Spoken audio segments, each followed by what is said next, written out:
Hoy en Seguridad al Servicio de la Productividad vamos a hablar del Comité de Convivencia Laboral. Recuerde que el Comité de Convivencia Laboral hace parte de los equipos de apoyo al sistema de gestión de seguridad y salud en el trabajo. ¿Qué queremos revisar o tocar? 3 puntos específicamente. El de conocer la legislación básica que regula la acción de los comités, contar con las herramientas teóricas y técnicas básicas para la conformación del comité y para el desempeño de sus funciones, y conocer las obligaciones que le competen tanto al empleador como a la ARL.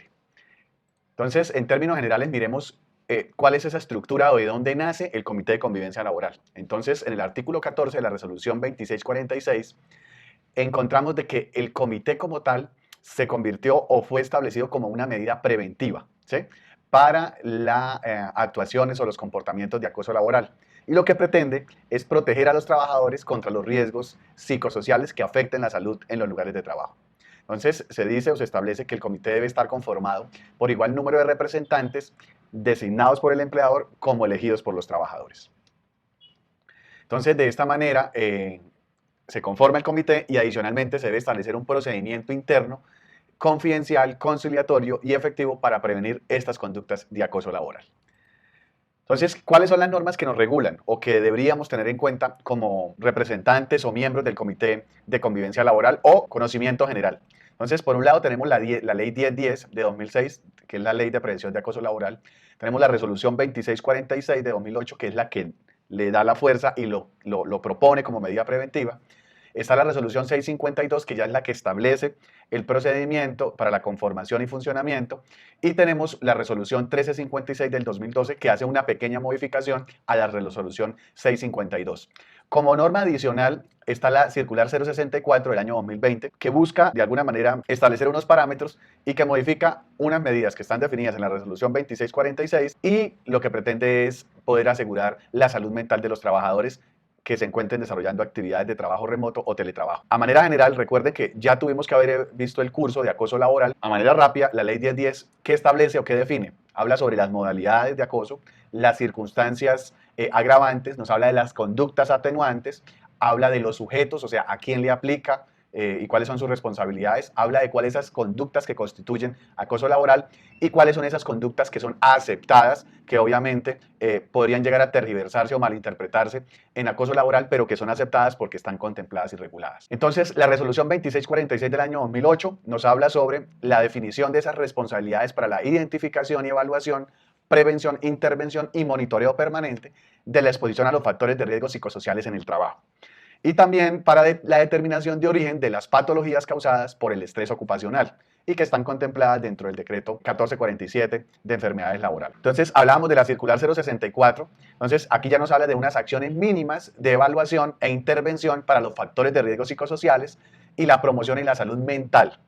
Y lo que pretende es la prevención de estos problemas y los trastornos mentales en los que los trabajadores, en marco de la actual emergencia sanitaria del COVID, pueden llegar a presentar. Entonces, ¿qué nos dice la resolución 652 del 2012? Entonces, ya establece la conformación y funcionamiento de los comités de convivencia laboral. Entonces, nos habla de que los integrantes del comité deben contar con unas competencias actitudinales, o sea, el empleador debe tener la claridad de que estas personas deben ser o deben tener estas características de respeto, de imparcialidad, de tolerancia, de serenidad, de confidencialidad, porque hay que mantener una reserva en el manejo de la información y la ética como tal, y también las habilidades de comunicación asertiva, liderazgo y resolución de conflictos. Si de pronto usted es miembro del Comité de Convivencia Laboral y algunas de estas competencias o de estos comportamientos, de estas actitudes o de estos conocimientos considera que debe fortalecerlos, es parte del proceso y de la responsabilidad del empleador, y nosotros también en una idea el poder apoyarles para que ustedes desarrollen esas habilidades esenciales. Ahora, en la conformación, tenemos primero la resolución 652, pero este artículo tercero fue modificado por la resolución 1356. Entonces, ¿cómo quedó? Quedó que las empresas hasta 20 trabajadores tendrán un representante del empleador y uno elegido por los trabajadores, cada uno con su respectivo suplente. Y si tenemos más de 20 trabajadores, entonces deberá estar conformado por 2 y 2 por cada una de las partes con sus respectivos suplentes. Entonces, y las entidades públicas y empresas privadas podrán, de acuerdo a su organización interna, designar un mayor número de representantes. Pero pues ya es elección o, digamos, decisión del empleador o de la empresa. Hay unas restricciones. Entonces, ¿Quiénes estarían restringidos para poder participar o ser miembros de los comités de convivencia laboral? Pues aquellas personas que se les haya formulado una queja de acoso laboral o que hayan sido víctimas de acoso laboral en los últimos 6 meses. Al igual, el empleador designará directamente a sus representantes y los trabajadores, como ya lo dijimos, elegirán los suyos en votación secreta. Pues acá queremos hacer una invitación, probablemente no para usted que ya es miembro, sino para que estas personas que estamos viendo la información y que no sabemos o de pronto, digamos que quisiéramos ser parte o no, o siempre nos mantenemos al margen, es invitarlos a que participen en estos espacios porque son parte del sistema de gestión de seguridad y salud en el trabajo, pero más importante es parte de esos procesos de comunicación y de fortalecimiento del conocimiento para mejorar el bienestar tanto individual como colectivo de la organización. La resolución 1356 también modificó el artículo 4 de la resolución 652, nos dice que se deberá conformar un comité por empresa y la empresa voluntariamente podrá integrar comités de convivencia laboral adicionales y esto estará de acuerdo supeditado a su organización interna, a las regiones geográficas o los departamentos o municipios del país donde se encuentra operando y que el comité central, digamos que estaría enfocado en otras zonas o en otras áreas. Ya depende pues de la estructura y del manejo que quiera darle la organización y pues que se define el lineamiento o la política gerencial. Entonces la periodicidad del comité de convivencia, entonces el periodo está definido para 2 años, ¿sí? Entonces a partir de la conformación del mismo y que se contará desde la fecha de la comunicación de la elección y designación. Entonces, tenemos 2 años para la operación del comité. Las funciones del comité de convivencia laboral. Entonces, ¿qué deben hacer los representantes o participantes del comité de convivencia? Lo primero es recibir y dar trámite a las quejas que puedan constituirse como acoso laboral y, pues, obviamente, las pruebas que lo soportan. Examinar de manera confidencial los casos en los que se formulen las quejas de acoso laboral en la empresa. Escuchar las partes involucradas de manera individual sobre los hechos que dieron lugar a la queja. Entonces, esto es muy importante. La idea es que podamos llegar a un punto de acuerdo. Por eso siempre es importante conocer las versiones de manera independiente para que posteriormente, una vez nosotros tengamos una claridad del tema, pues poder generar ese plan de intervención que vaya en favor de mejorar esa convivencia. Adelantar las reuniones con el fin de crear esos espacios de diálogo entre las partes involucradas, promoviendo compromisos mutuos para llegar a una solución efectiva. Entonces, si nosotros, digamos, invertimos este orden y los traemos, pues probablemente las primeras sesiones o los primeros momentos que nosotros hablamos de estos espacios, pues se van a volver más conflictivos. Entonces, por eso es importante siempre escuchar las diferentes partes y basado en los hechos, poder tomar decisiones. También encontramos de que se deben establecer o formular esos planes de mejora para construir, renovar y promover la convivencia laboral. Entonces, al interior de la organización, que se les proponga a la administración, a la gerencia, ¿sí?, estas actividades que estén enfocadas con este objetivo. Y pues obviamente hacer el seguimiento de los compromisos adquiridos por las partes involucradas en la queja, verificando el cumplimiento de acuerdo a lo pactado. Entonces, la idea es que podamos generar esa serie de acuerdos y que los cumplamos. Ahora, ¿qué pasa, cierto, si persiste la inconformidad o hay incumplimiento por parte de los compromisos adquiridos? Pues si no hay acuerdo o persiste la conducta o no se cumplen esas recomendaciones, en el caso de las entidades públicas, esta queja deberá ser elevada a la Procuraduría General de la Nación. Y en el caso del sector privado, ¿cierto?, deberá ser reportado a la gerencia, a la alta dirección y se cerrará el caso. El trabajador afectado podrá presentar la queja ante el inspector de trabajo o demandar ante el juez competente si así lo considera. También tenemos que el hecho de presentar a la alta dirección esas recomendaciones para el desarrollo de las medidas preventivas y correctivas de acoso laboral, así como el informe anual de los resultados de gestión del comité de convivencia y los informes requeridos por los organismos de control. También es el hecho de hacer el seguimiento al cumplimiento de las recomendaciones dadas por el comité de convivencia laboral a las dependencias tanto de recurso humano como de seguridad y salud en el trabajo de la empresa. Y elaborar los informes trimestrales sobre la gestión del comité. Hablamos de las estadísticas, de las quejas, de los seguimientos a los casos y las recomendaciones implementadas o pendientes. Si usted fue delegado o es designado como presidente del Comité de Convivencia Laboral, ¿cuáles son sus funciones? ¿Qué debe hacer? Entonces, convocar a los miembros del comité a las sesiones ordinarias y extraordinarias, presidir y orientar las reuniones ordinarias y extraordinarias, tramitar ante la administración de la empresa las recomendaciones aprobadas en el comité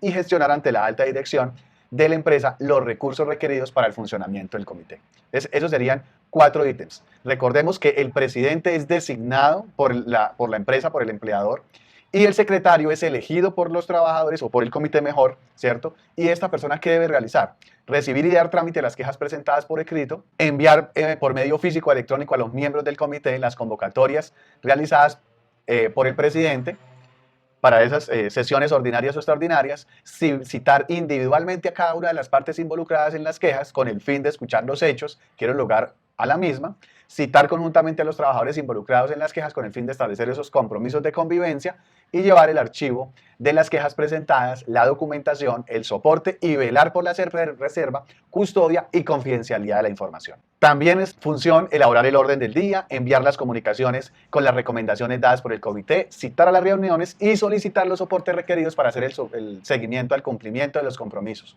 Y asimismo, elaborar los informes trimestrales sobre la gestión del comité que incluya las estadísticas, tanto de las quejas, seguimiento a los casos y las recomendaciones, y los cuales serán presentados a la alta dirección o a la entidad pública o empresa privada correspondiente. Entonces, las reuniones, de acuerdo a la modificación que se realizó en la resolución 1356 del 2012, se van a realizar de manera trimestral. Se sesionará con la mitad más uno de los integrantes y extraordinariamente cuando se presenten casos que requieran de su inmediata atención o intervención y podrán ser convocados por cualquiera de los integrantes.